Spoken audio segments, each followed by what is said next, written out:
आदाब, नमस्कार। मैं हूं निकिता और आज इस वक्त मेरे साथ एक ऐसी खास शख्सियत है जिनके बोलने का अंदाज एक पैगाम था, जिनका हर किरदार सिर्फ नए किरदार नहीं बल्कि नई सोच भी साथ लाया। ये एक ऐसा नाम है जिसे हर जनरेशन ने हर रूप में अपना हीरो माना है, फिर वो चाहे महाभारत के भीष्म पिताजी हो या फिर भारत के असली ओरिजिनल सुपर हीरो यानी कि शक्तिमान। मुकेश खन्ना हिंदुस्तानी सिनेमा और टेलीविजन की दुनिया में एक ऐसा नाम जिसने अपनी गहरी आवाज, दमदार शख्सियत और बेहतरीन अदाकारी से लोगों के दिलों पर राज किया। मुकेश खन्ना ने अपने करियर की शुरुआत बड़े पर्दे से की। हालांकि शुरुआती दौर में इनकी कई फिल्में नहीं चली और मुकेश खन्ना बड़े पर्दे पर कुछ खास कमाल नहीं दिखा पाए, लेकिन इन्होंने हर किरदार को शिद्दत से जिया और अपनी अदाकारी का लोहा मनवाया। तो ये इनकी अदाकारी का ही कमाल था कि जब इन्होंने छोटे पर्दे की तरफ रुख किया तो जो शोहरत और मोहब्बत इन्हें मिली वो अपने आप में मिसाल है। जब मुल्क में बच्चों का कोई देसी सुपर हीरो नहीं था, तब मुकेश खन्ना ने शक्तिमान का किरदार गढ़ा। सिर्फ पर्दे पर निभाया ही नहीं बल्कि इसकी कहानी और तख्लीक भी खुद की। शक्तिमान हिंदुस्तान के हर बच्चे का हीरो बन गया। इसके अलावा B.R. चोपड़ा की महाभारत में निभाया गया भीष्म पितामह का किरदार टेलीविजन की तारीख में एक यादगार मुकाम रखता है। फिल्मों की बात करें तो मुकेश खन्ना ने कई बड़ी फिल्मों में काम किया, जिसमें सौदागर, तहलका और सौगंध जैसी मशहूर फिल्में शामिल हैं। मगर जो मुकाम इन्हें टेलीविजन ने दिया वो शायद ही किसी और अदाकार को नसीब हुआ। आज भी ये अपनी दमदार आवाज, बुलंद किरदार और सामाजिक मुद्दे पर अपनी बेबाक राय के लिए जाने जाते हैं।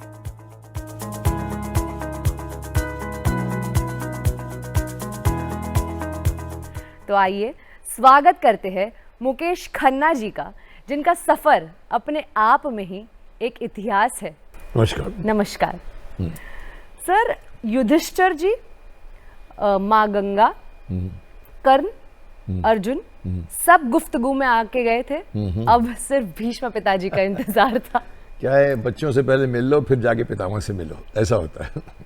सर दूरदर्शन से काफी पुराना रिश्ता है। सर दूरदर्शन का प्रोटेजी हूँ मैं, दूरदर्शन का प्रोडक्ट हूँ मैं। सैटेलाइट में काम ज्यादा नहीं किया, तो आप कह सकते हैं कि मैं दूरदर्शन का ही क्या कहते हैं वंशज हूँ। वंशज है। तो हम ये जानना चाहते हैं कि शक्तिमान आजकल कर क्या रहे हैं। शक्तिमान का अगर उड़ने की लाइसेंस वापस कर दो, शक्तिमान को अगर पावर रिड्यूस करने दो तो मैं देश के सारे प्रॉब्लम सॉल्व कर दूं। ये पहलगाम को मैं साफ कर दूं, मैं इन सबको उठा के अंतरिक्ष में फेंक दूं। शक्तिमान की जरूरत है आज।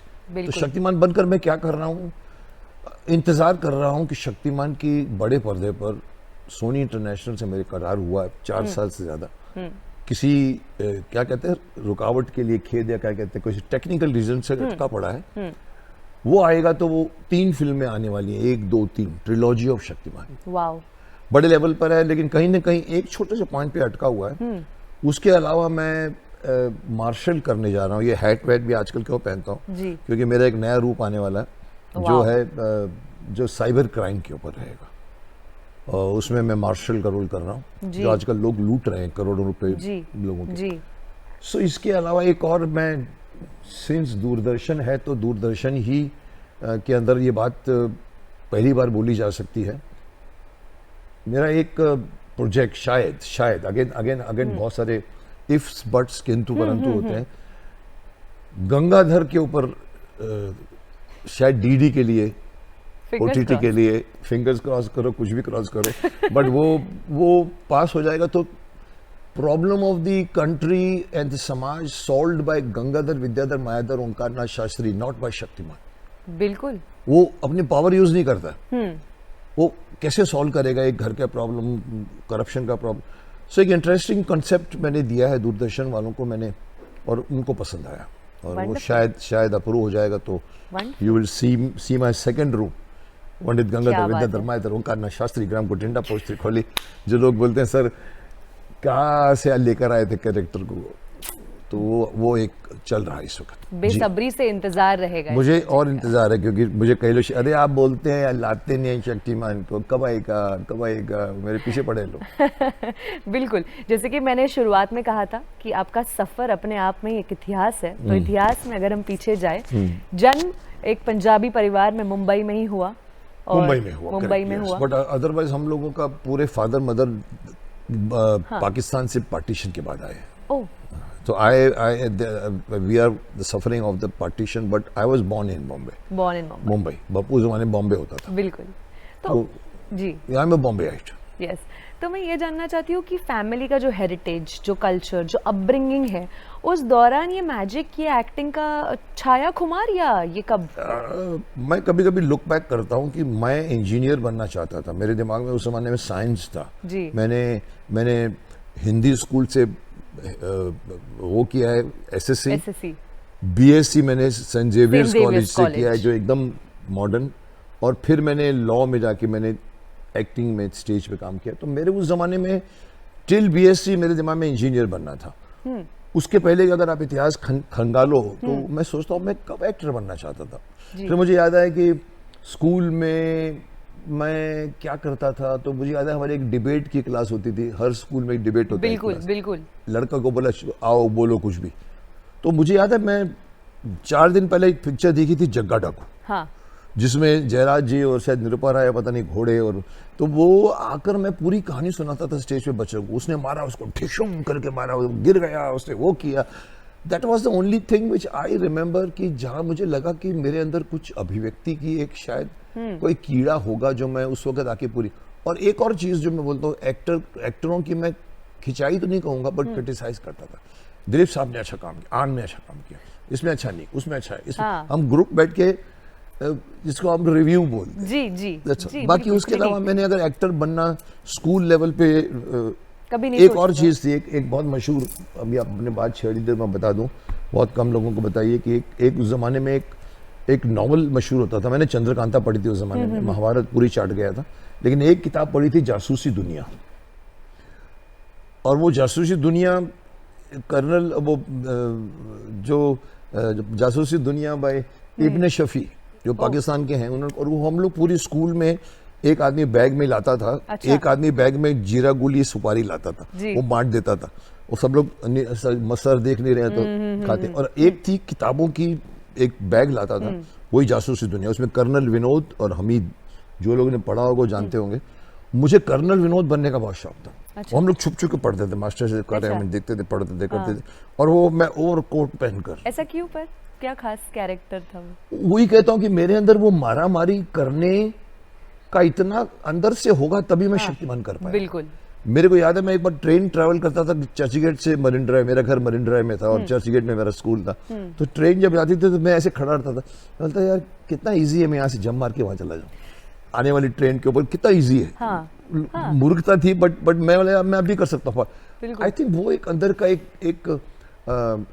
का एक शौक कहो, इसीलिए वो कैप्टन कर्नल विनोद पढ़ना, जासूस बनना, उसको सॉल्व करना मेरे अंदर को मुझे अच्छा लगता था। और मेरे एक लड़का मेरे पीछे हमीद बन के घूमता था, हम लोग ओवरकोट और रेन कोट पहनकर, गमबूट पहनकर भागते थे पूरी स्कूल में। That's all. I think that was the beginning of maybe manifestation of your desires। बिल्कुल। तो वो जब वक्त आया, जब डिसाइड किया कि एक्टिंग की दुनिया में स्टेप करना है, तो घर पे इस विषय में बात की, कभी कुछ डिस्कशन हुआ? मेरा करियर औरों से अलग है। मैं वो नहीं हूँ जो मुंबई की तरफ भागते हैं, है ना जी। आप कई एक्टरों की कहानी सुनेंगे, सर जबलपुर में एक छोटे से गांव में, सर ये बनारस के पास में एक गांव में, वहां से आए। कोई लड़की बोलती है मैं माँ बाप से झगड़ा करके आई थी, मैं बंद करूँ। मैं बम्बई में पैदा, बम्बई की पैदावार, मेरे सामने पूरा बम्बई है, मेरे सामने पूरी फिल्म इंडस्ट्री है। बिल्कुल। मेरे को डेस्टिनी ने बनाया है, आयुष्मान भाव कहना लिखा होगा मेरी जिंदगी में। मेरे बड़े भाई जगदीश खन्ना दुनिया में नहीं रहे, बहुत जल्दी चले गए, इवन महाभारत के पहले चले गए। उनको एक्टर बनने का शौक था, राज कपूर की तरह लुक था उनका, और सबको एक्टिंग करके सुनाते थे, करते थे। हम लोग कश्मीर में जाते थे तो बाबा लोग सुनिए मेहरबान कदरदान, हिंदू हो या मुसलमान, पारसी हो या मैं देखता था बड़े भाई को, छोटा सा 10 साल का था मैं, तो वो हमको कश्मीर लेके जाते, पहलगाम, जहाँ पर हम 6 बार गया हूँ। साहब उनको फादर ने शादी करा दी, वो इप्टा में जाते थे, इप्टा में कादर खान से मिलना, राजेश खन्ना भी उसके बाद वहीं पर आया है, मनमोहन कृष्ण, सब उनको इप्टा का शौक था। तो फादर ने शादी कराया, बिठा दिया फैक्ट्री में, तो वो फ्रस्ट्रेशन में रात को सुबह निकलते रात को आते। उन्होंने मेरे को देखा, बीएससी के बाद मैं फ्री हो गया। बीएससी के बाद मैं फ्री, 1 साल में फ्री रहा, मुझे पता नहीं मैं क्या करूं। मुझे एडमिशन के लिए 0.5% कम मिला। अच्छा। तो मुझे कानपुर में एडमिशन नहीं मिली, बोला नेक्स्ट ईयर अप्लाई करो, मुकेश जी को बोलो। उन्होंने मेरे को पकड़ा। एक छोटी सी बात बताऊंगा जो मैं कहूंगा कि इट इज एन आयरनी। मेरे को डांटते थे, मैं बोलता था जल्दी मेरे को उधर जाने का, मेरे को उधर करके मेरे को पकौड़े क्या चलता, बोल मेरे को जाना है वहां पर मैंने कहा ये क्या होता है, मैं बोलूँ और रोके, मैं बोलूँ, आदमी को गुस्सा आता है जब आदमी बोले और रोके। बोला तो बहुत पकौड़े चलता है, तो सुबह उठ के अखबार पढ़ना है ऐसे। कल नरेंद्र मोदी जी ने कल बनारस में जाकर दांत को करके, हाँ, तो मुझे तो कुछ ABC मालूम ये क्यों कर रहे हैं। बोला तो बहुत फास्ट बोलता साहब। वहीं से मेरे ख्याल से उन्होंने मेरे को पुश किया, और मेरी हाइट वाइट थी जी, लुक वुक था, तो मुझे लेकर गए इप्टा में। बोला चल मैं तेरे को इप्टा लेके जाता हूँ। मैं फ्री बैठा था, मुझे पता नहीं मैं क्या करूँ, किधर जाऊँ। अल्टीमेटली वहाँ गया तो देखा सब स्टेज में काम करते हैं, पर मैं उनमें से नहीं हूँ जो स्टेज को ऐसे करके जाते हैं एंटर करके। मेरे लिए स्टेज था। तो 2-4 दिन गया, मैंने कहा भाई साहब, बोला इनको बोलो मेरे को काम दें तो मैं करूँ, मैं पीछे आके ये उठा के वहाँ उठा के नहीं करूँगा। तो दूसरे भाई वेद खन्ना जो है वो भी नहीं रहे जी, वो लॉ कर चुके थे। ओके। बोला मुकेश तुम पोस्ट ग्रेजुएट कॉलेज क्यों नहीं पकड़ते? मैंने कहा वो क्या? बोला कोई एक वहाँ तेरे को इंटर कॉलेजिएट स्टेज मिलेगा। अच्छा। 3 साल 2 साल 3 साल जी। इट स्टक मी। मैंने कहा चलो, अगर ये इतना पीछे कर रहे हैं कि एक्टिंग मेरे को आती तो है नहीं। हाँ। मैं घुसा लॉ कॉलेज में। हाँ। अक्टूबर बैच में, मार्च भी नहीं, अक्टूबर में बैच में एडमिशन ली। और पहले दिन मैंने पकड़ा कि ड्रामेटिक सेक्रेटरी कौन है यहाँ पर, एक उस्मान मेमन करके हुआ करते थे। ओके। उन्होंने देखा मेरे को, मैंने कहा मेरे को एक्टिंग करनी है। हाँ। अब लॉ में कोई एक्टिंग नहीं करता, लॉ में तो सीरियस होते हैं सब। yes. खुश हो गया। फिर हमने स्टार्ट किया। पहले साल मैंने एक प्ले किया, अगर यही रफ्तार रही तो, कादर खान का लिखा हुआ। और मेरा पहला डायलॉग था, अल्लाह के नाम पे 100 रुपए दे बाबा। तो वो बोलता जुम्मन, अबे पगार मांग रही है कि भीख मांग रही है? बोलता अबे ये 100 रुपए भी कोई पगार होती?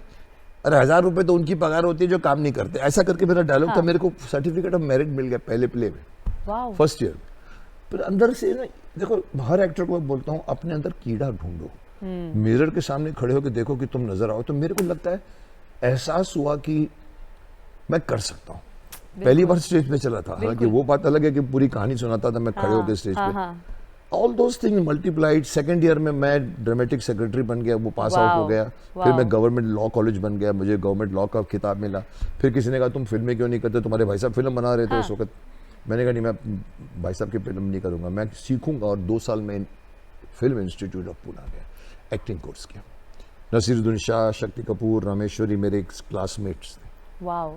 दैट बिकेम द, वापिस आया तो मेरे को फिल्म मिल गई खूनी करके, जिसमें मैं ओल्ड मैन गॉडफादर डॉन कॉर्लियन का रोल कर रहा था। मेरे 2 लड़के विजेंद्र गाडगे और Shakti Kapoor. So you know this is the, I think this is destiny. Absolutely. और वो चली नहीं, 4 फिल्में रिलीज हुई। उसका भी पीछे कारण देता हूँ आपको। अगर वो चल जाती तो मैं भीष्म नहीं बनता। ऐसे क्यों? क्योंकि बिजी हो गया तो ये 2 साल देना है। राज बब्बर को करना था अर्जुन, बिल्कुल। चोपड़ा साहब को कहा मुझे अर्जुन करना, तेरे पास टाइम है 2 साल नहीं टाइम। उसके 15 फिल्में थी और इत्तेफाक से मेरी फिल्म में व्लॉग थी, मैं फ्री बैठा था। सो आई थिंक कहीं ना कहीं भीष्म पितामह का रोल मेरे को ऊपर से मिला है। चोपड़ा साहब ने नहीं दिया है, गोफी पेंटल कास्टिंग डायरेक्टर ने नहीं दिया है। तो ये शायद मुझे पितामह भीष्म बनना था। इस पे तो मेरा प्रश्न आएगा ही सर, पर उसके पहले मैं ये जानना चाहती हूँ कि जब इनिशियली आप स्टार्ट करते हैं ना, तो हम एक एनर्जी के साथ शुरुआत करते हैं, बहुत सारे होप्स होते हैं कि ये पिक्चर चलेगी, हिट होगी, बट बैक टू बैक जब फ्लॉप्स हुए तब कहीं निराशा हुई? बहुत ज़रूरी, अच्छा सवाल किया आपने। ये हर एक्टर की ज़िंदगी में आता है। हर एक्टर की ज़िंदगी शुक्रवार पे डिपेंड करती है। बिल्कुल। फ्राइडे को फिल्म रिलीज तो चल गई तो नहीं चली तो। मेरे साथ ऐसा नहीं हुआ। मेरे पास 15 फिल्में एज लीड करके बैठा था। 5 रिलीज हुई, बाकी डब्बों में पड़ी हुई थी। टोनी, खुन्नस, मेरी ऐसी फिल्में पड़ी हुई वहां पर जो रिलीज। रंजिश। मेरे को फ्लॉप होने के बाद में लोगों ने मेरे को पूछना छोड़ दिया। किसने कहा ये अमिताभ बच्चन की कॉपी करते हैं। मेरा लुक अमिताभ की तरह होगा शायद। तो मेरी फिल्में चली नहीं तो उन्होंने लेबल लगा दी, इसीलिए नहीं चली मुकेश खन्ना। मैं भड़कता था। अमित जी मेरे बाद में आते तो आप उनको पूछते मुकेश खन्ना की कॉपी कर रहे हैं आप, ये मेरा शरीर है, मेरा फेस है, ये मेरी स्टाइल। एनीवे, उन फ्लॉप के बाद में मुझे फ्रस्ट्रेशन जो आप पूछ रहे हैं, मेरे को घर वालों ने ये भी कह दिया था अभी मुकेश को बोलो छोड़ दे, फैक्ट्री ज्वाइन कर ले अपनी खुद की। एक वेद भाई मेरे थे, बोला नहीं अभी भी, मैंने कहा नहीं अभी भी मेरे 8 डब्बे पड़े हुए हैं, कोई ना फिल्म आएगी चलूंगा। हाँ, और मैं किसी के ऑफिस में, सबने कहा तुम चक्कर लगाया करो, मैंने कहा नहीं मैं नहीं जाऊंगा, पार्टियों में जाओ, नहीं मैं नहीं जाऊंगा। अरे विनोद खन्ना जाते हैं, राजेश खन्ना जाते हैं, मैंने कहा वो जाते हैं, मुकेश खन्ना नहीं जाएगा। मैं हाथ नहीं फैलाता हूँ, आज तक नहीं फैला, टच वुड। मुझे लगा कि ये फिल्में चलेंगी तो मैं वेट करूंगा। मेरे में एक थोड़ा सा आई थिंक औरों से ज़्यादा पेशेंस है, जो मैं एक्टरों को बोलता हूँ, हमेशा धीरज रखो। अगर बाय क्रुक एंड हुक अगर एक्टर बनोगे तो आप जिंदगी में वो करोगे जो आप करना नहीं चाहते थे, कॉम्प्रोमाइज़ करना शुरू करोगे। मैंने कहा ठीक है, मैं अपनी फैक्ट्री में जाना शुरू किया। फ्री टाइम पे ट्रेन पकड़ता था, गोरेगांव में फैक्ट्री होती थी, मरीन ड्राइव में रहता था, मैं जाके कोने में जाके बैठ जाता था। 4 फिल्में रिलीज, हीरो, नेचुरली कोई ना कोई तो पहचानेगा। हाँ। सर आर यू, मैंने कहा नो, मैं उसका भाई हूँ। मैं टाल जाता था, but I went for 2 years to my factory, जैसे गेस्ट अपीयरेंस, चाय पीता था, वहाँ बैठता था। मेरी हमारे फादर की पाकिस्तान से आए थे तो Khanna dyeing and printing works 50 साल तक हमारी फैक्ट्री, कपड़े की साड़ियों की फैक्ट्री, हमारी डाइंग प्रिंटिंग, मैं जाके बैठता था। मेरे 3 बड़े भाई थे। मैं फिर आया कॉल गूफी पेंटल का, मुकेश हम महाभारत बना रहे हैं, लंबे लंबे लोगों की आवश्यकता है हमको। अच्छा। मैंने कहा करोगे? अरे मैंने कहा मेरा पेट सब्जेक्ट है, मैं तो जितना मैं जानता हूँ बहुत कम जानता। मैंने कहा करूँगा। वहाँ से मेरा आई थिंक करियर में वो फ्रस्ट्रेशन नहीं आया। मैंने कहा देखो मैं अगर ठीक हूँ तो लोग मुझे बुलाएंगे, बिल्कुल, मैं अगर ठीक नहीं हूँ तो मुझे मजा नहीं आएगा, मैं मामने नहीं जाने वाला हूँ। तो मैंने किसी से मांगा नहीं, मैं अगर जाता ना, लेकिन जी मेरे को कम से कम सेकंड लीड तो मिल जाता, कैरेक्टर आर्टिस्ट का मिल जाता। मेरी 5 फिल्में एज ए हीरो आप देखिए, कभी रूही वक्त के शहजादे, कैप्टन बैरी, दर्द दिल, आप देखिए आपको लगेगा कि एक्टर में दम है। चली नहीं फिल्म अलग बात है, पर मैंने कहा नहीं मैं, और फिर वो महाभारत जी, और फिर लोगों ने कहा आप किधर थे अभी तक, दिस वाज द क्वेश्चन, अरे किधर थे आप? मैंने कहा इधर ही था मैं, आप लोग देखते नहीं पाए।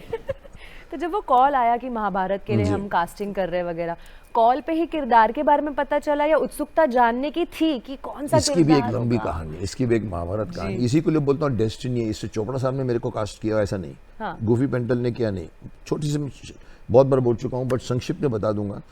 मैंने जब ऑडिशन दिया, जब उन्होंने कहा मुकेश, मैंने कहा कौन सा रोल दोगे? गूफी। गूफी मेरे को जानता था, मैंने एक एड फिल्म की थी।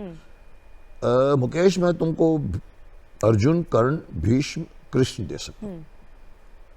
मैंने कहा दे आर द बेस्ट। मैंने कहा ओके करता हूँ। गया धोती पहन के, मुकुट लगा के, सब कुछ करके, मूंछ लगा के मैंने ऑडिशन दिया औरों की तरह। वो ऑडिशन चोपड़ा साहब को बहुत पसंद आया। नेचुरली मैं 4 फिल्मों का हीरो बन चुका, पर मुझे मजा, मतलब मुझे हैरानी हुई कि फोन पे 15 दिन के बाद फोन आया, गूफी, बोला मुकेश पापा ji thinks you will be a very good Duryodhan. मैंने कहा ओए मैं विलन नहीं करता, मेरे अंदर विलन नहीं निकलता। बोला विलन नहीं है वो। मैंने कहा फिर भी विलन है भाई। तो मैंने मना कर दिया, और मेरे को कई लोगों को फोन आया, अरे मुकेश दुर्योधन तो 1 man against 5 Pandav, 1 man against Krishna है। मैंने कहा फिर भी विलन तो है। मेरे को नहीं किया और मैंने मना किया और बैठ गया। मुझे अर्जुन कर्ण करना था। अच्छा। तो मैं पहली बार किसी प्रोड्यूसर के पास गया हूँ जिंदगी में, मैं लिख के बोलता हूँ, चोपड़ा साहब के पास गया, पापा जी I would love to be the part of Mahabharat. Mukesh I like your edition, I would like to give one of the best roles. मैंने कहा ओके, आई वेटेड। मेरे सामने अर्जुन फिरोज खान चला गया, मेरे सामने कर्ण पंकज धीर चला गया। मेरे को लगा ये तो गए मेरे, मैं चुप बैठ गया। मुझे फोन आया 15 दिन के अंदर, गूफी ने कहा मुकेश 1 रोल बचा है, मुझे नहीं मालूम तुम करोगे कि नहीं करोगे। मैंने कहा कौन सा? बोला द्रोणाचार्य, गुरु। मैंने 2 सेकंड लगाया, मैंने कहा करता हूँ गूफी। मेरे बड़े भाई बैठे थे, वही जिन्होंने फिल्में बनाई थी, वेद खन्ना। बोले तू पागल है, तू दुर्योधन मना करता है, 1 man against कृष्णा, और तू गुरु का रोल ले रहा है। हाँ। मैंने कहा भाई साहब every role in Mahabharat is yoddha, it all depends how you depend. मैं करता द्रोणाचार्य, मुझे मैं कर जाता। तो मैंने हाँ कह दिया। अब देखो ये बात मैं इसलिए उनको श्रेय नहीं देना चाहता, 6 दिन हमने मुहूर्त अटेंड किया। ओके। भरत की, आपको मतलब भरत का दरबार लगता है पहले, हाँ। उसमें राज बब्बर भरत जी। वो सीन के बाद मुहूर्त होता है, हवन भवन, सीढ़ी पे खड़े होकर 50 लोगों ने फोटो खिंचाई, ग्रुप फोटो, चोपड़ा साहब, रवि चोपड़ा, मैं, Raj Babbar was next to me. तो ऐसे ही पूछा उसने, मुकेश सर बोलता था मेरे को, बिकॉज मेरे सेट पर उसका ऑडिशन हुआ था। ओके। सर आप क्या कर रहे हैं? मैंने कहा अभी तक तो दौड़ना चाह रही हूँ। I don't know why I said अभी तक। और यही हुआ कि 4 दिन 6 दिन के बाद फोन आया गुफी का, मुकेश तू आ जा। मैंने कहा तू पागल है, बच्चे पैदा होंगे, फिर गुरु आएगा। तो बोला नहीं कोई चक्कर चल गया। मैंने कहा क्या चल गया? तो आ तो सही। आया तो मालूम पड़ा जो आदमी भीष्म पितामह करने वाला था एक्टर, वो नहीं आया। विजेंद्र गार्ड के, एवरीबॉडी नोज। उनको लगा ये ओल्ड मैन का, वाइट का, लोग कहते हैं सर उनको था कि वो वाइट में लगाना पड़ेगा। बिल्कुल बिल्कुल। तो उनको भी अर्जुन करना था, तो वो नहीं आए मुहूर्त में। तो चोपड़ा साहब ने कहा मुकेश को बुलाओ। मेरे को विंड में खड़ा हुआ था, मेरी दाढ़ी बनी, मेरे मुकुट बना, मेरा ड्रेस बनी। 4 दिन के बाद आई वाज प्लेइंग देवव्रत। क्या बात है। सो ये मैं गुफी को क्रेडिट नहीं दूंगा, चोपड़ा साहब का मुझे दुर्योधन बनाना था, ये बनाया ऊपर से। जी। जो चीज हिस्ट्री में जाती है वो ऊपर से होती है। बिल्कुल। कोई भी चीज, जो चीज हिस्ट्री में लिखे जाने वाली होती है, वो आम आदमी उसको एग्जीक्यूट नहीं करता, ऊपर से एक डिवाइन फोर्स होता है जो आपको बोलता है। क्योंकि आप जिंदगी भर लोगों को, अब जैसे आपने कहा कि लोग जानेंगे 50 साल के बाद भी, जी। तो कहीं ना कहीं उसमें, हालांकि हर काम भगवान ही करता है, पर इसको मैं क्रेडिट दूंगा दी गॉड। या मैं ऐसा सोचती हूँ, जैसे जब आपने कहा होगा कि अभी तक तो मैं द्रोणाचार्य कर रहा हूँ, उसमें भी देखो तो वो अभी तक मेरे अंदर से भी निकल रहा, अभी तक तो मैं द्रोणाचार्य हूँ। There was no sense in saying it, but it just came out, अभी तक तो मैं द्रोणाचार्य हूँ।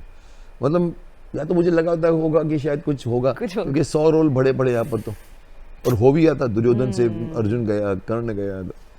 So interesting happening in my life. या महाभारत के बाद सर पहला फैन एनकाउंटर अगर हुआ होगा तो वो याद है आपको?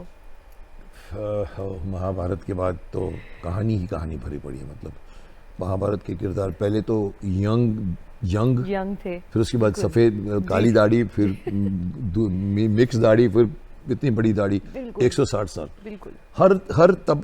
हर जगह पर मैंने एक्सपीरियंस किया है लोगों का, और लोगों का अरे पैर छूने आना करना, अरे देखो कृष्ण बैठा उधर, अरे वो भीम बैठा है। आजकल का जमाना नहीं था, वो पूरे एक साइड पे सब बैठे रहते थे। हाँ। अगर आपने पहली बात कहोगे तो मैं समझता हूँ आपको वो छोटी सी कथा सुनाऊं, जहाँ पर मैं और गूफी पेंटल हम लोग शो करने गए थे। गूफी पेंटल की कहानी बात की है। हाँ। मैं ट्रेन से इगतपुरी से नासिक तक ट्रैवल कर रहा था। ओके। तो आपको मालूम है नासिक और इगतपुरी में 30-25 किलोमीटर का है। तो मैं शायद बैठा कहीं पर जाके, नासिक में गाड़ी रुकी तो गार्ड चल कर आया। नमस्ते देवव्रत जी। उस जमाने में शायद अभी महाभारत पता क्या बताइए, के लिए देवव्रत जी। मैंने कहा खिड़की से, मैंने कहा क्षमा चाहते हैं, माफ़ी चाहते हैं, आपको हम दिखा नहीं पाए महाभारत। मैंने कहा मतलब? बोलता हम लोग क्या करते हैं, या तो हम नासिक में रोकते हैं गाड़ी को, या इगतपुरी में रोकते हैं, शो देखते हैं, फिर गाड़ी चलाते हैं। मैंने कहा अच्छा। And I have seen literally on the मैदान ऑफ द रास्ते में, जो खेतों के बीच में 100 आदमी चल के जा रहे हैं। मैं पूछे क्या है? बोला ये सब साहब लोग, इनके पास टीवी नहीं है, ये लोग दूसरे गांव में जाके महाभारत देखने जा रहे हैं। सच बिग, दैट वाज, पूरे देश में कर्फ्यू लग गया था। सच, दैट वाज द बिगिनिंग। उसके बाद तो खैर बहुत कहानी। वंडरफुल। तो इसके बाद जब लाइफ आगे बढ़ी, महाभारत के बाद कुछ रोल्स आपने जहन में रखे थे कि अब ऐसे ही किरदार करने हैं, या फिर तभी सोचा था कि कुछ आउट ऑफ द बॉक्स करना है? I think Mahabharat was gift from me, gift for me from God. ऐसे रोल नहीं मिलते 20 साल से लेकर 160 साल की उम्र में। वो करते करते 2 साल में मैं लिटरली बड़ा बन गया। लिटरली इन द सेंस, पहले एक फ्लॉप फिल्मों का हीरो। महाभारत के दौरान ऐसा होता था कि मैं दाढ़ी लगा रहा हूँ, मेकअप रूम में बैठा हूँ, और मेकअप रूम में अचानक वो बात कर रहा है, मेकअप लगा रहा है, और मेरा उसका एक असिस्टेंट भल्ला होता था, और मुझे एक और सीन देगा जी, दे वो मुझे देता था 3 पेज का सीन और बड़े बड़े डायलॉग। मैंने कहा तू पागल है, अभी दे रहा है मेरे को? वह तेनू की जरूरत है, तू ऐ कर चुका है। उनको कि अब ये मुकेश खन्ना कोई नहीं जो बोल चुका है। सो मेरी इमेज बढ़ गई सडनली एज एन एक्टर। बिल्कुल। आई बिकेम सडनली नो, जैसे किसी कहा ना कि आप कहाँ थे इतने सालों तक, वो तो फायदा हुआ। लेकिन बाद में जो फिल्में आनी शुरू हुई, उसमें जो मुझे, मैं एज इट इज मांगता नहीं हूँ, बट मेरे को 25 फिल्मों का ऑफर हुआ आफ्टर महाभारत। वाओ, उसमें से मैंने 3 फिल्में साइन की सिर्फ, वाओ, सौदागर, सौगंध और तहलका। बड़े बड़े डायरेक्टर, डुडू सिप्पी, सुभाष गई, अनिल शर्मा। बट जो आयरनी हुई थी कि पहली फिल्म जो मुझे ऑफर हुई वो मनमोहन देसाई की तरफ से थी। और मेरे को किसी ने कहा सर मन जी के वहां से फोन आया था। मैंने कहा क्या बोले? बोला वो चाहते हैं कि आप मेन विलन करोगे। विलन तो हमें नहीं करना। मैंने कहा क्या बोला? बोला मेन विलन करोगे। हाँ। मैंने कहा पागल है, मैं इतना पॉजिटिव कैरेक्टर कर चुका हूँ, व्हाइट दाढ़ी, व्हाइट ड्रेस, व्हाइट तलवार, जी, उसको विलन। मैंने कहा उनको मना कर दो, मैं नहीं करूँगा। किसी की हिम्मत नहीं है मनमोहन देसाई को मना करते हैं। साहब मैं वो हूँ जो लॉस में जिया हूँ, लेकिन मेरी क्रेडिट अलग है लोगों से। मैंने कहा, फिर मैंने किसी को पूछा, मैंने कहा यार मनमोहन देसाई जी मेरे को विलन का रोल क्यों ऑफर कर रहे हैं महाभारत में? एक ने अच्छा आंसर दिया, बोला मुकेश जी होता क्या है, इनके पास हीरो साइंड होते हैं। बिल्कुल। विनोद खन्ना, जितेंद्र, जी, मिठुन चक्रवर्ती, जी, जितेंद्र, जी, और ये बड़े बड़े जो जमाने के हीरो थे, विलन अभी तक साइन नहीं होता। अब तुम्हारी महाभारत में तुम सडनली ऐसे योद्धा बन के निकले हो ना, they want you make you face between Vinod Khanna Mukesh Khanna या मिठुन मुकेश खन्ना, जैसे कुश्ती का ग्राउंड है। इसलिए तेरे को पूछा है कि तुम मेन विलन करोगे। मैंने कहा मैं तो दुर्योधन मना कर चुका हूँ। Then I refused 25 films. I signed only 25। और पहली फिल्म सौगंध, पहली फिल्म रिलीज हुई, फिर सौदागर रिलीज हुई, फिर तहलका रिलीज हुई, और मेरे को फिर 60 फिल्में मिली। मैं मना नहीं कर सका। आफ्टर तहलका मना करना मुश्किल हो गया। पहले मैं मना करता, मैं क्या कर रहा हूँ, मेरा क्या डायलॉग है।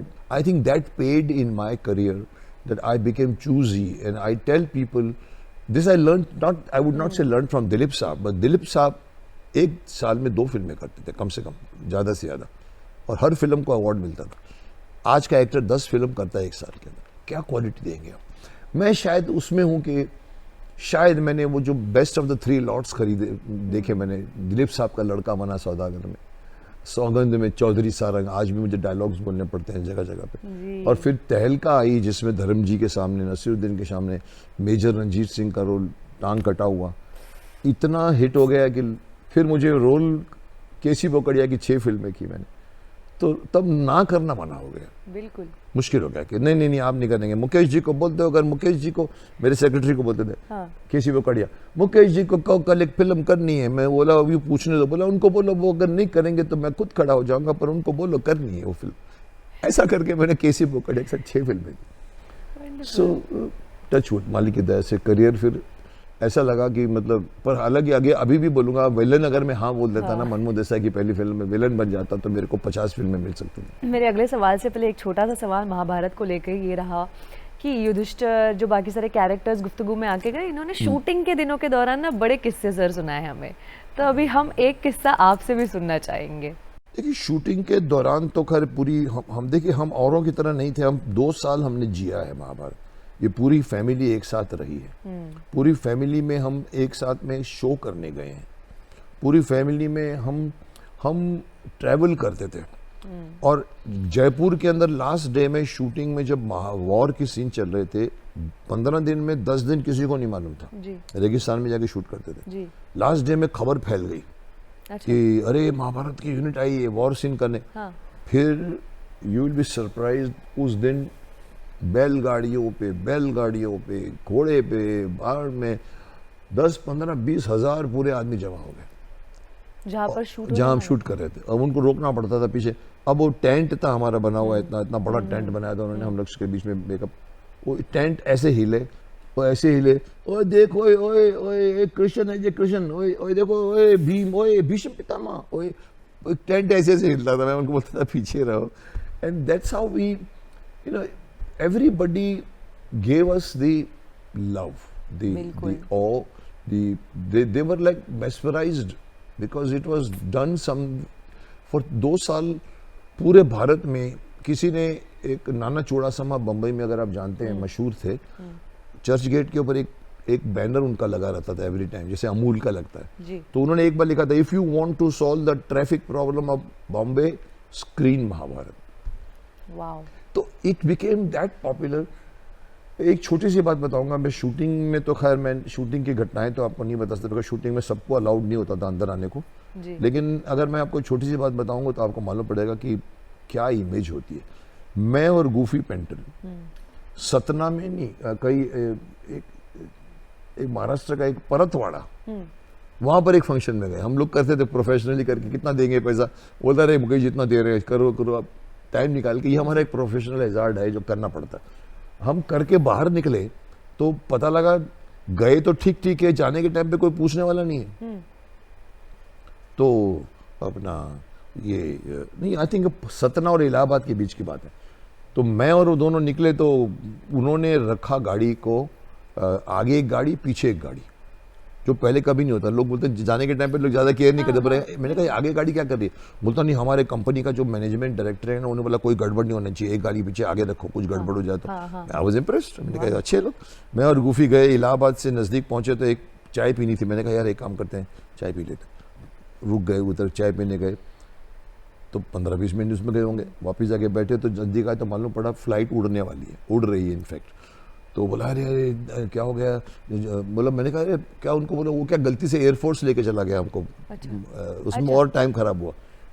तो मैंने कहा बोलो उनको, बोलो उनको। बोला नहीं। तो गूफी मेरे को देखे, मैं गूफी को देखूं। मेरे को विश्वामित्र की शूटिंग में मद्रास जाना था रात को, शाम को। तो बोला सर वो फ्लाइट तो मना कर रहा है, उसने दरवाजा बंद कर दिया। मैंने कहा यार क्या करें? चलो, बोलते चलो उनके अपने ऑफिस में चले। मैंने कहा चलो, उनके ऑफिस में बैठा है। फिर फोन घुमा ले। वो डायरेक्टर जो गाड़ी खाली रख के दे रहा है, उसको मालूम पड़े कि इन्होंने फ्लाइट मिस कर, मार डालेंगे, निकाल देंगे हमको। बिल्कुल। अब वो लोग घुमा रहे हैं, फोन घुमा रहे हैं। बोलता सर एक काम करें सर, वो लखनऊ से लखनऊ से प्लेन जाती है 8 बजे की, 8:30, 5 साढ़े 5 बजे। मैंने कहा चलो, फाट गाड़ी में पहुंचे। वहां पर 8 के पहले कुछ नजदीक टच किया हमने। एयरपोर्ट पहुंचे तो वहां के लोग देख रहे, वेट करे। बोलते हैं सर वो फ्लाइट का टाइम थोड़ा जल्दी कर दिया और वो 7:30 कर दिया है सर। अब ये फ्लाइट हमारे सामने, वो फ्लाइट भी उड़ के जा रही। गूफी का मुंह लाल, मैं उसको देख रहा हूँ। तो मैंने कहा गूफी क्या है? बोलता यार मुझे रवि चोपड़ा मार देगा। तो मैंने कहा क्या करना है? तो सर एक काम करेंगे, ट्रेन से जाएंगे। किसी ने पूछा क्या है? सर उधर से ट्रेन जाती है, वो 10 बजे का टाइम है, वो दिल्ली जाती है पहले, फिर वहां से फ्लाइट पकड़ लीजिएगा। Good idea. भागे, स्टेशन पे पहुंचे। Train was almost around 5 minute का टाइम बचा था। हम भाग के पहुंचे, टिकट तो है नहीं। टीसी खड़े, हमको दिक्कत। तो इसे मैंने कहा टीसी साहब वो जाना है दिल्ली। अरे पितामा आप, अरे शकरी, अरे मामा आपको कौन रोकेगा, आइए ना साहब। अरे मैंने कहा टिकट, अरे साहब चलिए ना। उसने फर्स्ट क्लास के डब्बे में घुसा दिया। अब हम लोग बैठे आराम से कूपे में बैठ के बातें कर रहे हैं, 6 आदमी बैठ के। और वो जो तारीफों के पुल बांध रहे, सर आपने तो सर। मैंने कहा हाँ ठीक है, अभी कुछ बर्थ तो दिलाओ।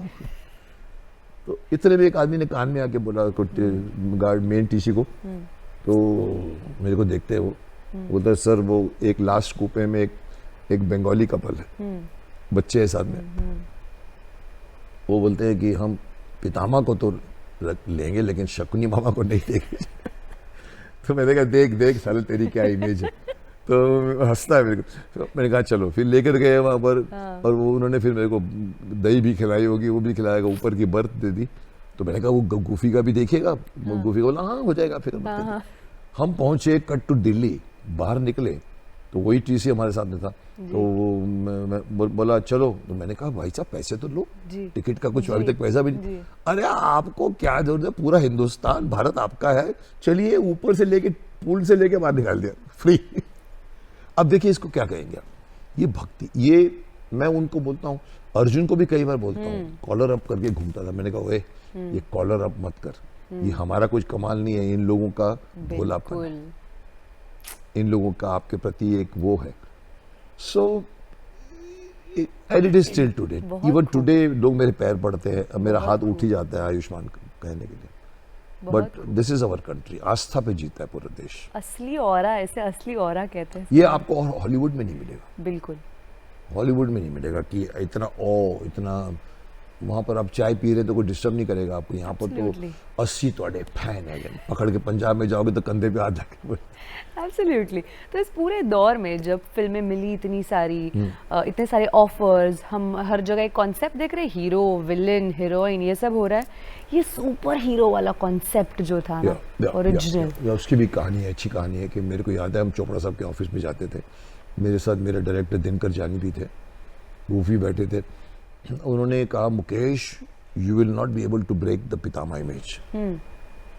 तो मैं तो स्माइल किया, डायरेक्टर बोला कि कोशिश करेंगे हम लोग। और वो दिमाग में कहीं था कि पितामह को मेरे को फिर मैं सबके फादर बन गया। जी जी बिल्कुल। मैं अक्षय का ससुर बन गया सौगंध में, करिश्मा कपूर का बाप, बॉबी देओल का बाप, मैं हीरो से बन गया कैरेक्टर आर्टिस्ट। तो कहीं ना कहीं दिमाग में था, पता नहीं, बट एक ऐसी बात बनी, ये तो बोलने के लिए बोल दिया हमने कोशिश करेंगे, पर दिमाग में कुछ भी नहीं था। दूरदर्शन से मेरे को ऑफर आया और मेरी इमेज तो थी पितामह की, तो मेरे को दूरदर्शन से कहा कि आप कुछ बनाइए। तो मैंने एक कंसेप्ट लिखना शुरू किया जी। वो जासूस का था, एक जासूसी स्टोरी थी, उसमें भी पैंथर करके नाम रखा था। अच्छा। तो वो लिख रहे लास्ट मोमेंट में पता लगा वो जो राइटर था वो चिकन आउट कर गया, बोला यार अभी तक खत्म नहीं हो पा रही और मुझे मिलना था जाके दूरदर्शन पे। तो मैंने कहा क्या करें, मैंने कहा जानी एक काम करते हैं, वो बनाते हैं जो तुमने एक बार राजश्री वालों को हमने जब दर्द दिल कर रहा था ना, ये कॉन्सेप्ट सुनाया था, उसका नाम था आकाश। अच्छा। एक आदमी आता आकाश से, इधर से काम करके चला जाता, बोला इधर से आया था उधर से आया था। राज बाबू को सुनाया था, बहुत खुश हो गए थे, बोला अच्छा कॉन्सेप्ट है। वो हमने नहीं बनी, 2 साल तक उनको फिजल्ट होकर पड़ी रही, तो मैंने कहा वो बनाते हैं। तो दिनकर जानी ने कहा कि मुकेश बहुत कॉस्टली है वो पहला सब्जेक्ट नहीं होना चाहिए, 5वां चौथा होना चाहिए। मैंने कहा चलना करते हैं। And we just worked on it, and it took time. We made the character, everything. And I remember when I went to meet the सारमा जी थे हमारे डायरेक्टर जनरल डीजी, उनके सामने मैंने ये पेश किया तो बोला Mukesh ji I like your concept, super hero, India का first super hero, you take any Saturday morning I will give you 104 straight. उस जमाने में 26 देते थे, 52 देते थे, 104 स्ट्रेट। मैं इम्प्रेस तो हो गया, मैंने कहा you take any morning Saturday. तो मैंने कहा सर सैटरडे मॉर्निंग तो स्कूल तो होते हैं। तो मैंने कहा एक टाइम मुझे टाइम दीजिए। मैं बाहर गया, फ़ोन लगाया मैंने अपने एजेंसी को, तो मैंने कहा अक्षय ऐसा ऐसा बोल रहे हैं। तो अक्षय ने मेरे को कहा एक काम करो, उनको बोलो कोई रात भी दे देवे तो हम पैकेज कर लेंगे। मैंने कहा ओके। अंदर आया वापस उनके ऑफिस में, तो निकल के जा रहे थे, तो मैं उनके पीछे पीछे गया, लिफ्ट में गए, नीचे उतरे, गाड़ी में जाए, उन्होंने बिठा दिया मुकेश बैठो, तो मैं बैठ के गाड़ी, मैंने कहा सर आप कोई भी रात दे दीजिए हमको। अच्छा। Okay I will give you Saturday 11:30 to 12:30 and Tuesday 10:30 to 11:30 रात का। और यही कहानी बनी कि स्कूल से बच्चे भाग के आते थे। मैंने कहा सैटरडे को तो आधे स्कूल खुले रहते हैं। जब उन्होंने मुझे सैटरडे ऑफर किया था, मैंने कहा सर आधे स्कूल तो खुले हैं, तो ट्यूसडे तो मैंने कहा चल ठीक है, जो यहाँ नहीं देखेगा यहाँ देख लेगा। And that's how Shaktimaan was born. And it became that बच्चे ट्यूसडे सैटरडे भी देख रहे हैं, ट्यूसडे भी देख रहे हैं। बहुत खूबसूरत। और तब तो ना जो चीज़ें शक्तिमान करते थे, वो घूमना वगैरह, हमारे पास टेक्नोलॉजी, वो वीएफएक्स एडिटिंग वाला कमाल तो नहीं था। We are very first. तो उस दौरान कोई दिक्कतें आई होंगी? नहीं, हमारे नई बात थी, हमारे लिए ग्रीन कर्टन पे करना। मैं कभी कभी 3-3 मिनट तक तार के ऊपर लटका रहता था ऐसे क्योंकि शक्तिमान उड़ना होता तो हमारे हार्नेस लगा के करते। पहली बार कर रहे हैं हम लोग। और मुझे याद है मेरे फाइट मास्टर, मैं बता दूं, बहुत बड़े फाइट मास्टर जो अभी हमारे जो अपना ये बड़े बड़े जो उस जमाने में जब मैं शक्तिमान लड़ रहा है या किलवेश लड़ रहा है या हम कर रहे हैं, तो हमको वायर के ऊपर से हमको ऐसे ऐसे करके लटकना पड़ता था। और फिर कभी कभी डुप्लीकेट करके बताता था।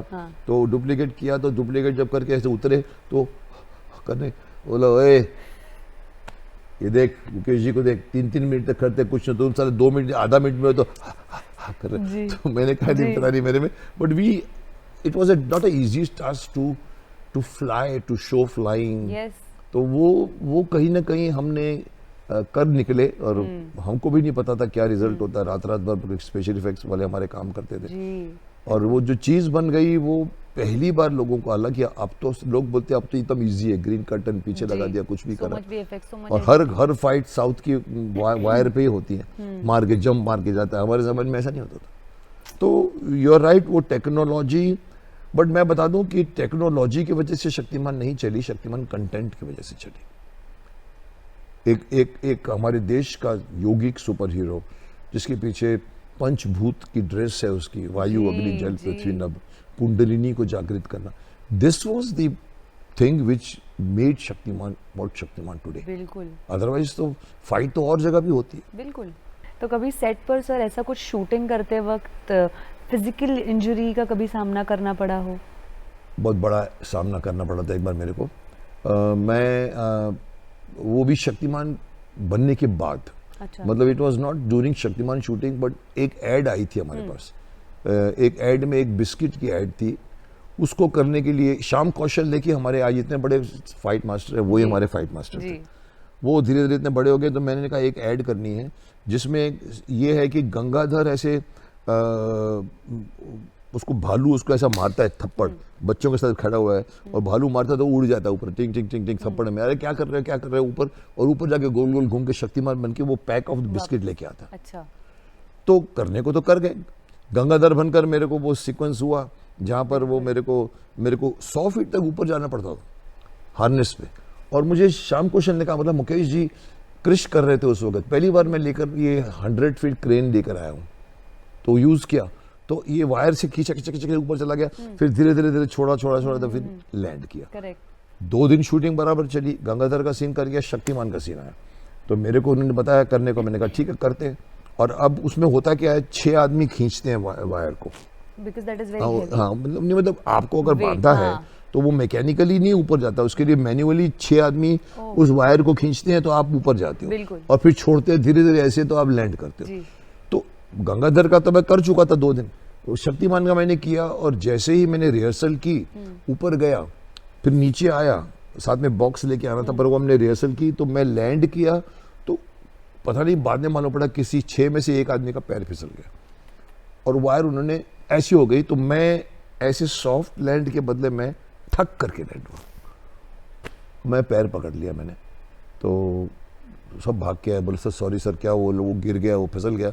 श्याम कौशल भड़का उनको, मेरे को बर्फ लगा रहे हैं, बर्फ लगा के मैंने कहा ठीक है चलो करते हैं शॉट। उसी पेन में, उसी बर्फ में मैंने वो शॉट दिया वापस, बॉक्स लेके आता हूँ, लेकिन ऐसा करूँ तो फिर गड़बड़, फिर से ले वापस जाओ, तो उस पैर पे नहीं गिरूं, मैं दूसरे पैर पे लैंड करके 3 बार करके हमने बाद में डिसाइड किया कि वो लैंडिंग का शॉट काट देंगे। वो नीचे लेकर आया और फिर हम लोग ने बॉक्स करके फिनिश की। I did the shooting. मैं बाद में बच्चों की बस खींचता हूँ शक्तिमान बनकर, बच्चे अंदर बैठे हुए ऐसे, उसमें एक भालू भी बना हुआ था, कपाला जो मर गया, जो हमारा कपाला रोल करता था फकीर नबी, वो उसको भालू बनाया था। तो बाद में मैंने कहा चलो डॉक्टर को दिखाते हैं, तो we went to all the way to town, Marine Drive मेरा घर है, तो वहाँ पर जाके दिखाया डॉक्टर को वहाँ पर। तो मेरे को वो लोग कंधे पर लेके पकड़ के मैं अंदर चला, तो गया, तो बाद में उसने देखा, बोला मुकेश जी आप कंधे में हाथ रख के आए, अभी आपको व्हील चेयर में जाना पड़ेगा। मैंने कहा क्यों? बोला आपकी एक छोटी सी हड्डी क्रैक हुई है, बहुत माइनर क्रैक है, लेकिन क्रैक है। तो मैंने कहा अच्छा। फिर नेक्स्ट डॉक्टर ने मुझे प्लास्टर लगा दिया, 1.5 महीने प्लास्टर में रहा। धर्म जी के साथ फिल्म की थी, फिरोज खान साहब भी थे, यलगार, उसकी कुछ अगर याद किससे होंगे तो? धर्म जी के साथ मैंने 6 फिल्में की हैं, और धर्म जी के बारे में एक छोटी सी बात बताऊंगा मैं। आज भी मैं धर्म जी को अपने इंटरव्यू के लिए बुलाना चाहता हूँ मेरे एमके शो में। मुके फ़ोन किया मैंने, बोला अरे मेरा मुकेश, मैंने कहा मुझे मालूम था आप यही कहोगे। मैं उनको बुला रहा हूँ, उनकी तबीयत कभी बीच में ठीक नहीं थी, पर मैं उनको बुलाऊंगा। I would love to take his interview. लेकिन मैं बता दूं उनके बारे में एक कहानी। एक फिल्म के दौरान हम लोग फिल्मिस्तान स्टूडियो में बैठे थे। उस जमाने में वैन नहीं होते थे कि एक्टर वहाँ, एक्ट्रेस वहाँ, हीरो वहाँ, सब ट्रंक बिछाते थे, ट्रंक के ऊपर चाय नाश्ता, बैठे धर्म जी यहाँ बैठे हैं, मैं यहाँ बैठा हूँ, उनके बॉडी गार्ड पीछे खड़े हैं, वो उधर है, और हम लोग अंधेरे में भी बात करते थे। तो हम बात कर रहे थे धर्म जी के साथ में, तो एक अचानक एक हट्टा कट्टा आदमी आया, बोला मैं उड़ीसा से आया हूँ, पता नहीं कुछ बोला। तो बोला हाँ बोलो। Sir I would like to hug you. अब बॉडी गार्ड धर्म जी ने देखा उसको, खड़े हो गए, और ये बॉडीगार्ड भी ऐसे हो गए एक अनजाना आदमी गले मिले, वो इतना खुश करके चले गए। मैंने कहा पाजी, Dharam ji, I like this habit, this आदत ऑफ और दिस एटीट्यूड ऑफ योर्स, बिल्कुल, जो कोई नहीं करता। बोला मुकेश, प्यार वंडोगे नहीं तो प्यार मिलेगा कहाँ से? वाओ, साहब कौन करता है आज? लोग 6 बॉडीगार्ड लेके घूमते हैं, बाउंसर होते हैं साथ में सब। जी, पर ये धर्म जी है जो आज देखिए इतने मशहूर हैं कि हर आदमी उसको अपना परा मानता है, ना हमारा बिल्कुल। परा है। दूसरा अगर आप करो, फिरोज खान के साहब के साथ मैंने यलगार किया। जी, अब यलगार में मेरे को उन्होंने फिरोज खान का बाप बना दिया। जी, घर में मेरे पर परवेज उसका असिस्टेंट आया, सर एक फिरोज खान साहब ने भेजा है मेरे को। मैंने कहा आओ, अच्छा बैठे। सर वो वो बना रहे हैं यलगार, उसमें आपका वो लेना चाहते हैं। मैंने कहा बोलिए। फिरोज खान, बड़ी बात है, कमिश्नर ऑफ पुलिस का रोल है। जी, अब मेरे यहाँ घंटी बजती है ना, मैं वेट करता हूँ कहाँ से पतली गली पकड़ निकलूँ, मैं सोचता रहता हूँ। तो आई कहानी शुरू की तो मैंने कहा देख परवेज, कमिश्नर ऑफ पुलिस मैं नहीं करता। अगर मैं अच्छा, बिकॉज मैं हर रोल करता हूँ तो उसमें घुस जाता हूँ। बिल्कुल, अच्छा करूंगा तो फिर मैं इफ्तिकार साहब बन जाऊंगा। हर फिल्म में इफ्तिकार साहब 24 घंटे के अंदर अंदर मेरे को मालूम पड़ना चाहिए। मैंने कहा मैं कमिश्नर नहीं करता हूँ। अब देखो अगेन वही सुभाष घई को मना कर चुका हूँ, ये फिर परवेज भी खड़ा हो गया कि एक नया लड़का मना कर रहा है फिरोज साहब को। बोला एक चाय और हो जाए। मैंने कहा हाँ हो जाए।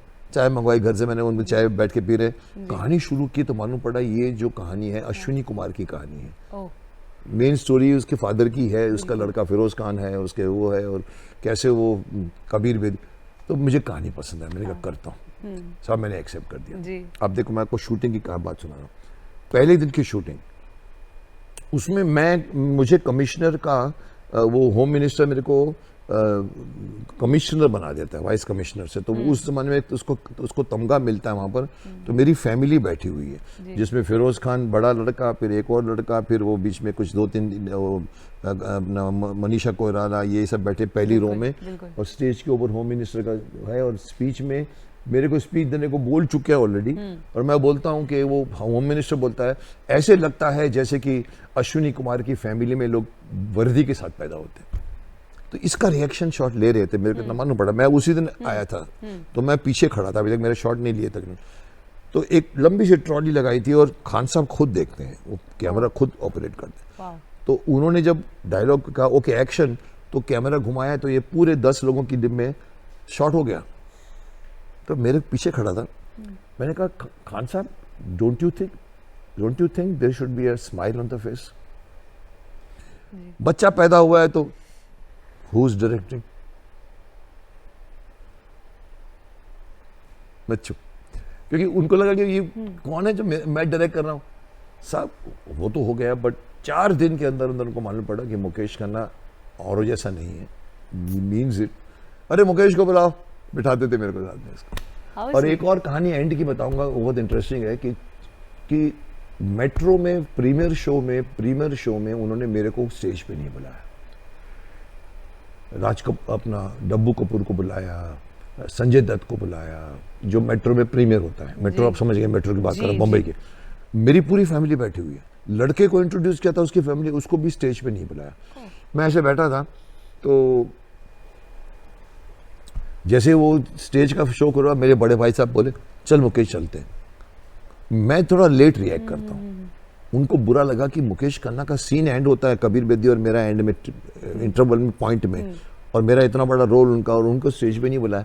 तो उनको बुरा लगा, बोला चलते हैं। मैं समझ गया उनके बात को, मैंने कहा चलते हैं। बाहर निकले, टिंग टिंग टिंग। परवेज को बोला डायरेक्टर से, खान साहब ने कहा था मैं दिल्ली में कल जाऊँगा, और उन्होंने कहा था मुकेश तुम दिल्ली जाना, वहाँ पर मेरा बड़ा भाई अरेंज कर रहा है। अच्छा। मैंने कहा हाँ जाऊँगा मैं। हाँ। उनको बोल देना मैं नहीं जा रहा हूँ कल। बोला क्यों, क्या हुआ? मैंने कहा छोड़।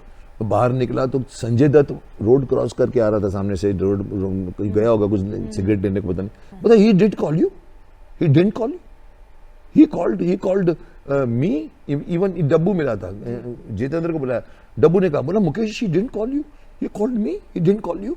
और संजय दत्त ऊपर से आ रहा है, वो भी मुझे पूछ रहा है मुकेश तुमको नहीं बुलाया स्टेज पे? मैंने कहा हाँ कुछ हुआ तो करे चला गया। अब कट टू शादी संजय खान की लड़की के 1 साल के बाद या पता नहीं 6 महीने के बाद, हम लोग घूम रहे हैं ऐसे ऐसे, और वो मैं अवॉइड कर रहा हूँ उनको। अच्छा। जैसे खड़ा सुना है दुश्मन नासाज है, तो मैंने कहा नहीं खान साहब, मेरे भाई को बुरा लगा था, बोला यार क्या करूँ यार, दिस बास्टर्ड्स, उन्होंने लाइटिंग वाइटिंग बराबर नहीं की थी, मेरा दिमाग फिरा हुआ था। पर Mukesh, people didn't accept you as my father. ये कई लोग ने एक जोक बन गया था इंडस्ट्री में। मुझे एक बार अजीत साहब मिले थे, मतलब इंडस्ट्री में जोक बना कि फिरोज खान का फादर मुकेश खन्ना, तो लोगों को स्माइल आ गई थी कि वो, तो मेरे को अजीत साहब ने एक बार प्लेन में आयल में क्रॉस करा, मेरा हाथ पकड़ लिया, तो मैंने कहा हाँ अजीत साहब माफ करना, डैड बना दिया तुमको। तो मैंने कहा अच्छा आप भी? तो मैंने उनको बोला, खान साहब ने बोला तेरे, मैंने कहा सर मेरे को लोगों ने, मैंने बोला लोगों ने मेरा आपके फादर एक्सेप्ट नहीं किया। मैं बोला यार I took you for a Pitamah image जी। अब मेरे यहाँ तक आई थी कि आपकी इमेज का मैं क्या करूँ, पर मैंने नहीं बोला, मैं निकल गया, क्योंकि वो शॉट लेते थे ना, तो शॉट में क्रेन ऐसे ऊपर से आता, तो उनके पीछे से बाल कम दिखते थे। I am playing his father which is so, but it was fun working with him, that man was terrific.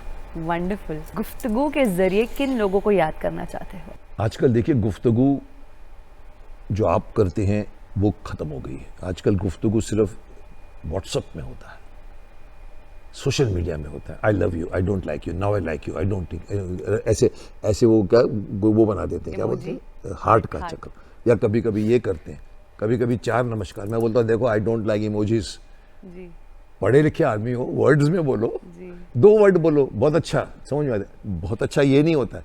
तो कहीं ना कहीं गुफ्तगू का जो साथ में बैठने का आनंद खत्म हो गया है। आज आप देखिए, अगर एयरपोर्ट में भी जाओगे, हस्बैंड वाइफ बैठे हैं, तो हस्बैंड यहाँ लगा रहता है, वाइफ वहाँ लगी रहती है। हमारे ज़माने में 4 आदमी बैठते थे तो सामने बैठ के बात करते, ओए तू क्या कर रहा है आज? चाय के कप के चाय के साथ। आज कौन है? आज किसी के पास टाइम। तो गुफ्तगू is a very very significant things. तो मैं अभी चाहूँगा कि जिस किसी को सौभाग्य मिलता है साथ में बैठकर खाने पीने को, वो थोड़ा सा भाग्यशाली है। किन लोगों को पर अगर याद करेंगे? अभी देखिए किन लोगों को आप कहना शुरू करोगे तो मेरी जिंदगी भरी पड़ी है। मेरे महाभारत के सभी आर्टिस्ट हैं, महाभारत के आर्टिस्ट हैं, फिल्म लाइन के आर्टिस्ट हैं, मेरे भाई साहब, मेरे भाई, फैमिली है।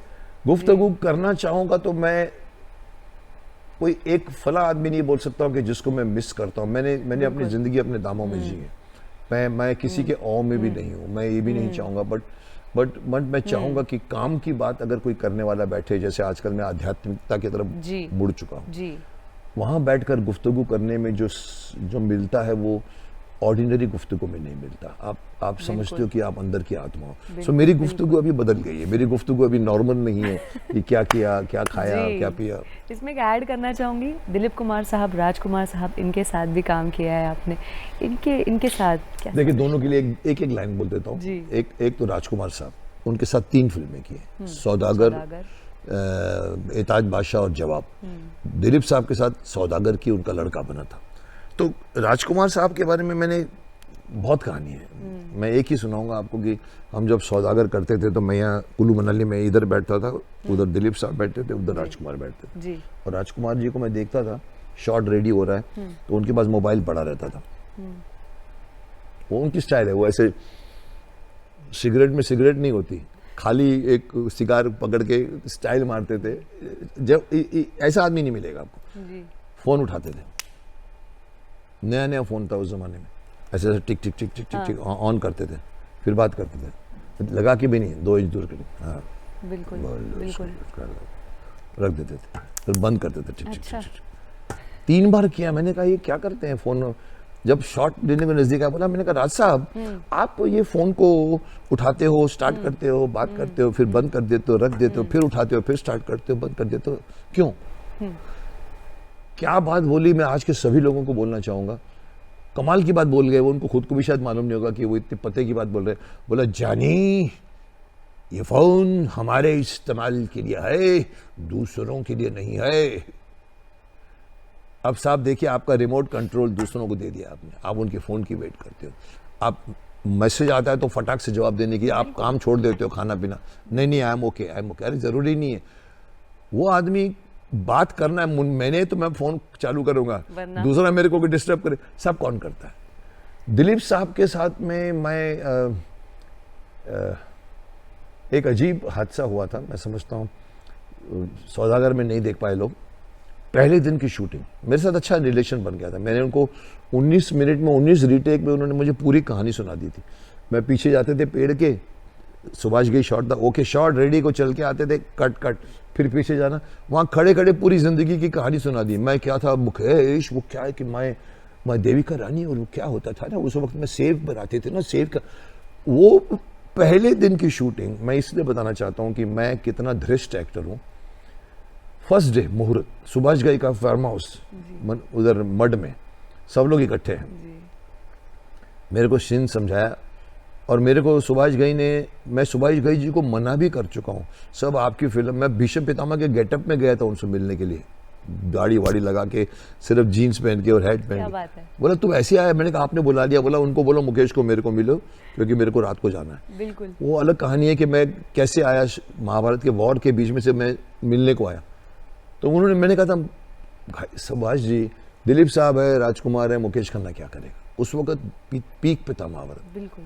मेरे को था कि मैं हूं तो दीजिए, मैं दिलीप साहब, Rajkumar, no no no no no, you are the angry son of Dilip का। दिलीप साहब does not lift the gun till Jackie Shroff dies. उसका लड़का एक मेरा भाई बड़ा, तो तब तक तुम एंग्री सन हो।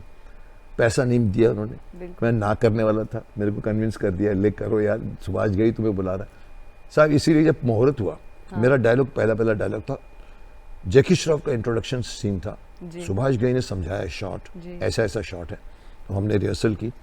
तो मैं यहाँ से जा रहा हूँ, मेरे हाथ में गन है, तो जैकी की आवाज़ आती है, सुना है मेरा भाई आज महाभारत खेलने जा रहा है।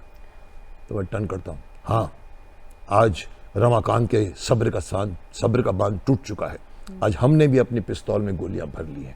तो पीछे से आवाज़ आती है, अरे भाई तुम्हें क्या तकलीफ है भाई, हैं? अरे वो हमारे दोस्त हैं, राजकुमार के बारे में, अरे वो हमारे दोस्त हैं। मैं टर्न करता हूं, वो आपके दोस्त थे, आज दोस्त नहीं है, वो आपके दुश्मन हैं आपके। ये उंगली करके मैंने डायलॉग बोला। अब आप इमेजिन कीजिए एक नया लड़का यूसुफ भाई को पहली दिन की शूटिंग में, आपके दोस्त थे सर, वो आपके दोस्त थे ना, आपके दुश्मन, ऐसा एक्टर करेगा वो, डर जाते हैं एक्टर। मेरे में वो नहीं है। तो सुभाष जी बोलते हैं मुकेश ऐसा करते हैं, तेरा शॉट अलग लेते हैं, इनका शॉट अलग लेते हैं। मैं समझ गया प्रॉब्लम क्या है, क्योंकि उन्होंने कहा था कि I am angry son of his, तो मैं क्यों बोलूंगा कि वो आपके दोस्त है, पापा दोस्त है, नहीं, अरे दोस्त थे। मेरा गुस्सा था साहब, वो सीन नहीं आया पिक्चर में, फिर वो मुझे मालूम था कि नहीं होगा। But that is what Subhash ji did which no other director could do, satisfy to legends. Brilliant. Dilip साहब, राजकुमार, सबका ईगो, इसका ईगो, मैं क्या बोल रहा हूँ, वो क्या बोल रहा है, उसके बीच में मुकेश खन्ना कहाँ से डालूंगा। तो ये एक इंसिडेंट मैं सुना सकता हूँ। बढ़िया मिमिक्री करते हो सर आप सारे एक्टर्स की। आज कैसे लगता है जब लोग आपकी मिमिक्री करते हैं? फिर करने दो साहब, कुछ न कुछ कहीं ना कहीं जिंदगी में सीखना चाहिए हर इंसान से। सीखने की कोई उम्र नहीं है, मैं 160 साल की उम्र में भी सीखना चाहूँगा। आप सीखो, बट कभी किसी की कॉपी ना करो। जो मेरे को बोलते थे अमिताभ बच्चन की कॉपी करते, मैंने कहा चुप। मैं हर आदमी को बोलता हूँ कॉपी करके पूरी फिल्म नहीं कर सकते, आप मिमिक्री कर सकते हो, बट मोमेंट आपको बोला अमिताभ बच्चन पूरी फिल्म में नहीं खींच सकता, अमिताभ बच्चन बल्कि स्टाइल से वो ही है। कहीं ना कहीं करो, आप सीखो, बट किसी की कॉपी या मिमिक्री मत करो। मैं ये Absolutely. अगर आपको मिमिक्री आर्टिस्ट बनना है तो करो, पर आपको अगर फिल्म में काम करना है तो फिर अपनी खुद की आइडेंटिटी। बिल्कुल जी। आई थिंक बहुत शुक्रिया मुकेश खन्ना जी आपका, जो आपने इतने सारे किस्से सुनाए हमें, आपका कीमती वक्त निकाल के आपने हमारे साथ। दूरदर्शन तो मैं कहूँगा मेरी फैमिली है। मैं कभी कभी जब मंडी हाउस भी जाता हूँ, मैं घूमता हूँ, तो मुझे एक एक कॉरिडोर दिखते हैं। यहाँ से शर्मा जी बैठे थे, इधर वो बंगाली कौन थे हमारे, वो बैठे थे, ये बैठे। मुझे आपकी गुफ्तगू, वो भी दूरदर्शन बम्बई में आने का एक मौका मिला, जो मैं बम्बई रहते हुए मैं नहीं आ सकता हूँ यहाँ पर कभी, बिकॉज आजकल ट्रैवलिंग किलिंग है। बिल्कुल। तो ये एक मौका, इत्तेफाक अच्छा दिया आपने। नहीं तो यूजुअली मैं आपको भी बोलता मेरी ऑफिस में आके इंटरव्यू लो मेरा, ये मेरा तरीका। बट हम डेफिनेटली आएंगे ऑफिस कब, जब वो वेव्स OTT पे गंगाधर वाला प्रोग्राम बाहर होगा। आपने बोला तो ठीक है, अगर आप नहीं बोलती तो मैं बोलता ये इंटरव्यू आपको मेरे ऑफिस में लेना पड़ेगा। Terrific, wonderful, thank you so much for sharing so much sir. तो आज की इस खास गुफ्तगू के बाद हम अगले हफ्ते मिलेंगे आपसे गुफ्तगू में एक नई शख्सियत के साथ। तब तक के लिए आप मुझे इजाज़त दें। आदाब, नमस्कार।